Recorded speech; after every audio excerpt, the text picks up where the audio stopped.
laakiin waa Soomaali baa la yahay waa la isu tagi doonaa ma dhawaa la heshiin doonaa maray taabo laakiin hadda nasiib darro dowladda federaalka ah haba yaraatee wax jixin ama garawsho ah oo wax alaalay wixii dhibaato jiray oo ka mid ahayd sharcigii oo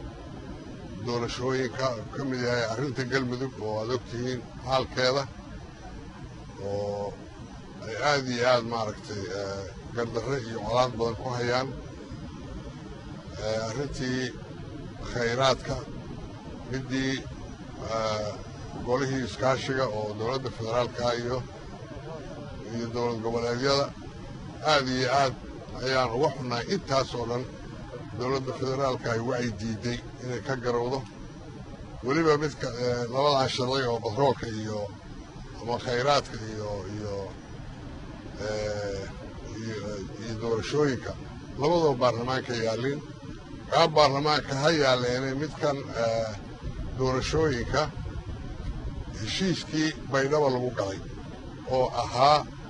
keliya in doorasho one man one vote ama qof iyo cod ay ka dhacdo Soomaaliya ayaa la badiyey wax kaloo badan baa lagu daray waxaa la geeyey xagga waxayna ballantu ahayd arrimaha kaloo dhan in laga tashado meesha waxaa ka socda wada tashi la'aan waxaa kaloo aad iyo aad looga hadlay maqaamka Muqdisho oo dad badan oo Soomaaliya ku nool yihiin wax ugu garan lahayn wax doorashaan aan lagu qaban bal in wax uu loo sameeyo taasina dee waa wax ummadoo dhan u yaal dadka reer Muqdisho gaar ahaan u yaal in laga hadlo oo dhowr milyan oo qof ay xuquuq la'aan noqoto ama aysan doorasho gelin waa arrin fiican maaha marka arrinta intaas waa intii kalena qoraal bay ku baxday waad akhrisan doontaan aad iyo aad baad u mahadsantihiin waa degdegsannahay ummadda Soomaaliyeed waxaan aad iyo aad ugu guubaabinayaa inay fadhiga ka kacaan oo sidaan dalkii ugu dumay waana baaba'aya in wax laga qabto oo ummaddu isugu timaado caqliga la isu geeyo ayaa loo baahan yahay